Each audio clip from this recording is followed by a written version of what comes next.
one thing I was interested in is, like, you know, you've got all this experience, just wondering about, like, what advice would you give a young person, but more towards, like, now, the staff at a university, of your 20 years of teaching, and, like, obviously not naming names, whatever like that, but what are the characteristics? Go on.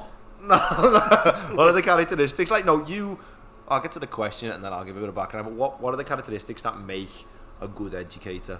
Or on the flip side, or bad, make someone's absolutely like, of all the people you've seen come through the door where you think, oh my god, they're great at teaching content, and then the other sort of characters where you think their sort of characteristics and personality it doesn't give to getting information across. Some staff are good at different things, so some are good researchers, or some are good at one-to-one, some are good in project meetings.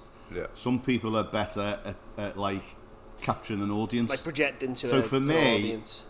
I mean, you'd obviously say subject knowledge, but you assume every university lecturer's got the subject knowledge, so that kind of goes without saying. To me, what makes a good educator, lecturer, teacher, whatever you want to call them, is someone who can communicate. Yeah. Good communicators and people who are engaging, so the class think, you know what, this guy's interesting, I actually want to listen to him or her. Yeah. That's what makes you got to be able to communicate. Some people are quiet, or they're a bit shy, or, you know, they don't come across that well. You've got to be able to communicate. You've got to be able to engage an audience. I think people think, though, what I found at university, and going back to sixth form and in school, is people think they can communicate, and it's not just about speaking. It's mannerisms, it's movement, and I always felt like the best lecture. Like the classes, whether you were in school or universities, or the modules you hated, were the ones where you felt like the lecturer come in, got up some slides, read off them, sat at his desk and said, get on with, and you didn't feel like there was any exchange of anything. It was just like, it was almost like you were a function of their salary. Like, they have to come to get paid, and unfortunately you're gonna have to sit through it. But the modules that you loved, like, lecturers did come in and you did it. You'd never start off with, like, say if we were looking at, I don't know, in first year, like regression models or something, you'd never start off with lecture 1, regression models. This is a lecture by Dr. Ear. It was like, okay, does anyone know anything about regression? Yeah. Does anyone know what a line is? Yeah, does anyone know what a line? Okay, well, has anyone ever look, and you get like an example plot up, and you wouldn't talk about like the method behind it straight away. You give like a real world example. Intuition. Like, so we've got here, every time someone scores a goal, it's, you know, it regresses again, whatever it was, and you give an example. But that, like, I always felt the best teachers, they'd start off with something like that. They never start off with, they sit in the seat and go, right. Because you just feel like the only reason you're there is so they can get through their lecture. You know what I mean? A lot of it as well is applying context. You can put all the stuff on Canvas or whatever your learning environment is. But that's like the bones, that's like the skeleton. The lecture, you should be putting the flesh on and applying context and saying, well, why do we do this stuff? Why do we do it like this? Why don't we do it like this instead? How does that relate to that other stuff? So you kind of putting flesh on, and students should be sitting there going, oh, okay. You should hear the pennies dropping while you're talking. If you're not doing a very good job. Yeah, like if the entire like meal is on Canvas and the lectures are there, then there's no point going to the lecture. At the end of the day. No, exactly. Yeah. If you're not getting any more from the lecture than you would have done just reading the stuff online, you haven't done your job properly. And I think you see that in the attendance of modules. I think people who know, if you don't go to this lecture, you end up worse off because the lecturer gives more. It only takes a few weeks to suss out a lecturer, and then you think to yourself, well, I'm wasting my time here. As soon as you say, there's no point going, I'll just get it online, you failed at your Someone's doing something wrong. Yeah. No, I agree with that. Students like things like, it sounds stupid and you can't make people have one, but a sense of humour is useful. No, yeah. So in class, if you can have a bit of a laugh with you, I'm not saying it should be a bloody stand-up routine, but if you can have a little laugh now and again, students like that. I remember the first time. No, of course, in a lecture once. But it's more personal, isn't it? Yeah. The first time, I thought Ian Sands, he's teaching, we're doing I think he was doing programming, and I was obviously mates with my mate Bran, and he was sick one day, and he went, all right, Sam, where's Bran? And we went, he's had a bad girlfriend, won't let him out the house, Ian. And he just went, what? What's he done? He's been not been a good boy. And you're like, we just like lied, he was just ill. And then Bran come and sat down the next day and he went, hey Bran, I've heard you. And then Bran went, what's he on about, lad? I've been sick. Like, but straight away you're open up to someone then, you know what I mean? Like, it's a bit of comedy, lets you get through the lecture. That's such a great shout, that though. I agree with it. But kind of on that topic is on what makes a good and bad educator. What do you think, in just more generally now, like thinking about university and higher education, what do you think is a current thing that like could be changed to improve higher education, or what's currently hampering higher education, do you feel, in a way, or do you think it's fine? Is there anything you look at in the current like system of how unis run where you think this just and is it half the workload, double the pay? That's what they need to do. For lecturers? Do you think... No, slightly tongue-in-cheek comment, but... Do you think staff are underpaid? Kind of true, yeah. For what they do? It used to be... Compared to when I started 20-odd years ago, my workload is at least double, probably 2 or 3 times what it was. So do you think like unis are now seeing it more of like a cash cow, so you'll see a student as part of the balance sheet, so you get more people in? Yeah, we used to have a lot of meetings. I mean, I know we're asking very... no, it's fine. Yeah, and I don't want to get all political and the university sack me when I get back. You got sacked for the corona. As you know, that was worth it. As you know, there are strikes on over pay, and university lecturers have taken a, been on constantly. Real terms pay cut for like years, and the workloads are just getting more and more and more.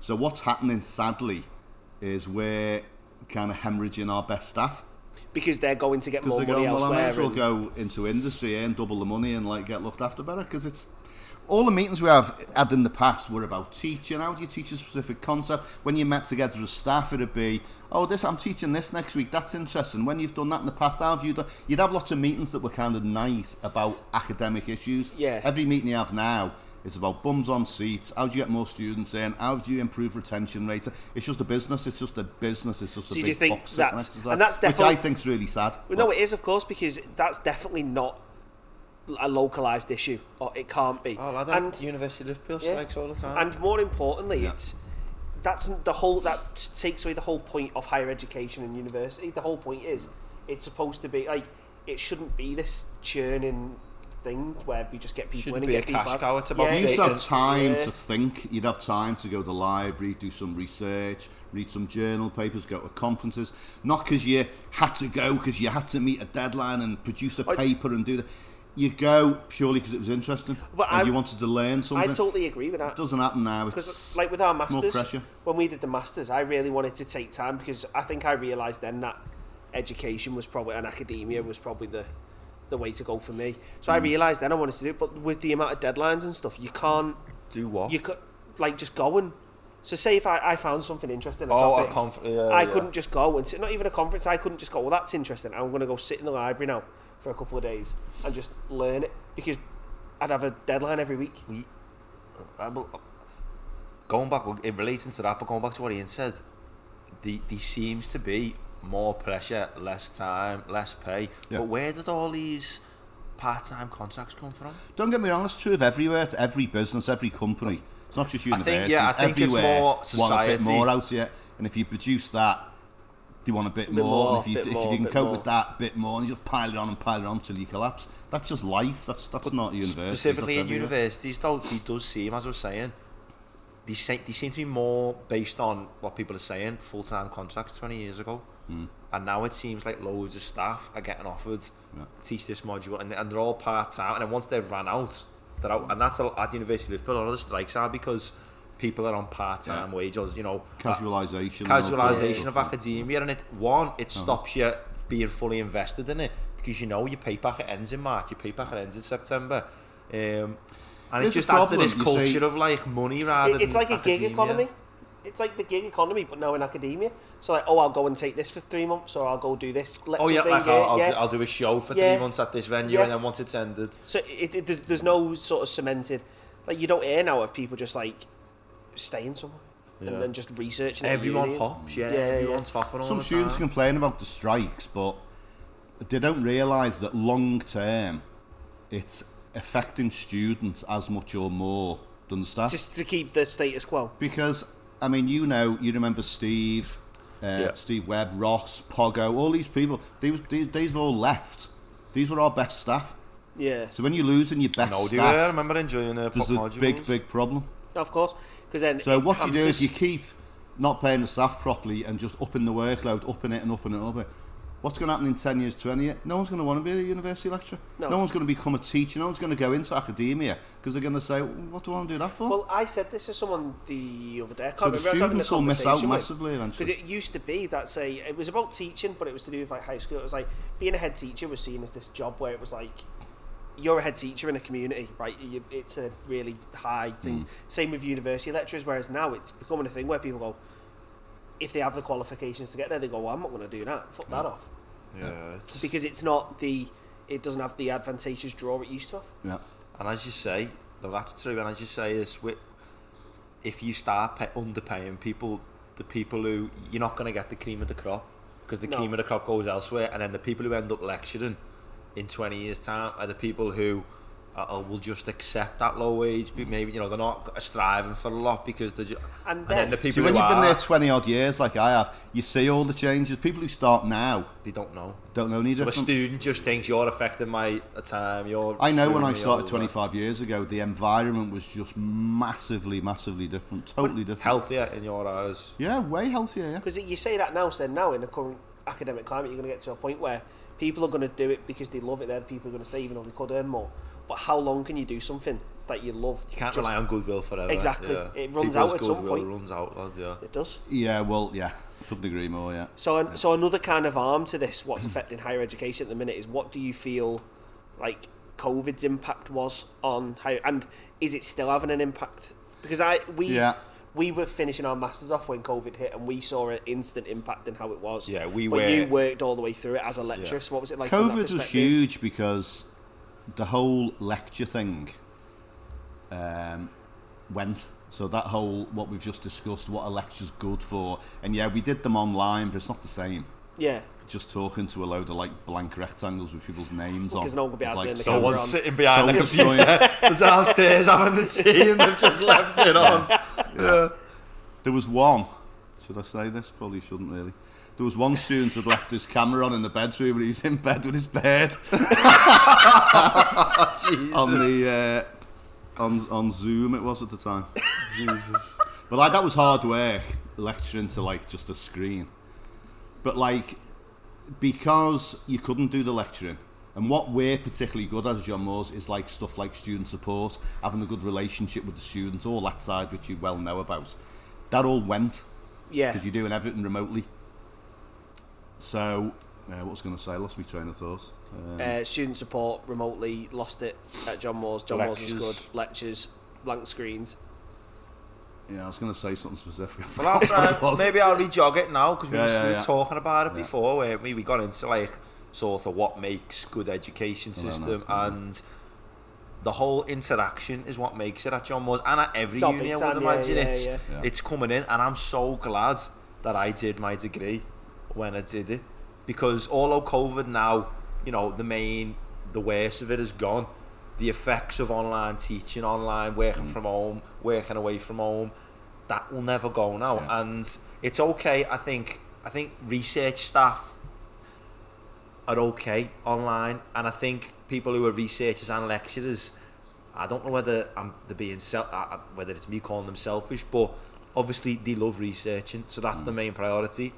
And they see it as long as I come out from my lectures and teach it, I can leave again. Yeah. But the whole like community aspect of a university was the doors open, and if you go into uni, if you're 10 o'clock lecture, you go to the library, do a few hours work, you have a lecture, you don't get it, there's a good chance that lecturer who's taught will still be sitting in their office at 5 o'clock. So you send them an email, are you in? Can I come and speak about question 2 on the tutorial? One thing that takes a 10-minute conversation is an hour back and forth on emails. But now it seems to be across every uni, people come in, they teach the lectures, and because they've got the freedom to work from home, which has its benefits, we know, they get off. But then that community aspect is gone. You've lost that whole learning community. That's what you lost. Yeah. Sorry, what I was going to say, I lost my train of thought. In COVID, we had to put tons and tons of stuff online.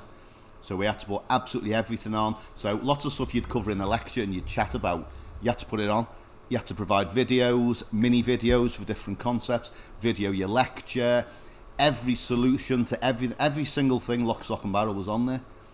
And then, because we had to, because that was There was the no world way we lived in. it. And then once students came back, and we still wanted wanted it that. to be back to what we'd call normal, the students still expected all that. Well, where are the videos, where this, where that. So much gets put on canvas now that the students are at a point where they can probably fairly legitimately go, well, actually, you don't need to come in. It's all online. There's so much stuff on there that, okay, you don't get that interaction with your lecturer, but you actually do get most of it online, which is sad because you miss out on a lot of the stuff. Then it allows that terrible thing you see where people losing the art of a lecture, losing the art of delivering a lecture because it doesn't need to be done in that way. But you lose your learning environment, like you said. That's what you lose. You lose that relationship with the students. The students lose that relationship with each other because now, in the past, students would come in, they'd spend the day in uni, so they'd come in, they'd do their lecture. Between lectures, they'd be with their mates, they'd go for lunch, coffee, or they'd go to the library, go for a coffee, go to their next class, they'd spend the day there. Whereas now they go in, do the lecture, go home again. There's no feel of a learning community. Yeah. And and that's between the staff as well, you see, because a lot of staff work from home. You've lost that camaraderie, you've lost that feeling of a maths department. I think that's... You don't have it anymore. It's probably... It's not just John Moore's, this is probably every uni. I've seen it at mine. The students don't feel the need to stay, as you say, because there is no professional help at the complex. No. Like, it's not Your there. professional help's online. Your professional help's at home. And everyone knows that the facilities in uni for like webcam meetings are terrible. So you're going to go home and use your own rig. And you got used to doing everything online. Yeah, Everyone of course, orders their food online. Everyone just does everything online now because that's just what you did, and people get used to it. And imagine if... So you lose a lot. If we did our masters online, we wouldn't know each other. It's crazy, that, isn't it? We wouldn't be doing this podcast. This podcast wouldn't exist. There's Exactly. probably a few people out there who think, fuck, I wish they did I wish they didn't meet. We have a bunch of students, and I think it's really sad. You never see them. They never come in. They just do everything remotely. Basically, just do What are they degree missing remotely. out on, like? Well, But they're it's the missing out social on aspect of it. life. That's what I aren't they? mean. Like, Yeah. they don't understand that. They're missing out on friends, connections, networking. They won't look back on university like you two lads do when you go, remember uni? That was great, wasn't it? They'll just say it was a part. I'd do it all over again now. Best years of my life. Yeah. They won't see that. What, they're just sitting in the bedroom studying every day? Yeah. How sad's you that? speak to people like that where... I remember I met a guy through doing athletics years ago, and he said he never spoke to anyone in his lectures. That's mad. He'd done a degree about 10 years ago, so he had to go in a lot. And he said, I just wanted to do it and get home. And he wasn't a mature student. He was 18. Just wasn't for him. He just didn't... And he was a friendly guy. In my eyes, he just wasn't taking the opportunity to network and meet people. No, but like some people don't enjoy that, and that's fair enough. But then, what it does, even if you don't like it, it's still you still like through osmosis. Enough, you pick up little things, what people do, and all the rest of it.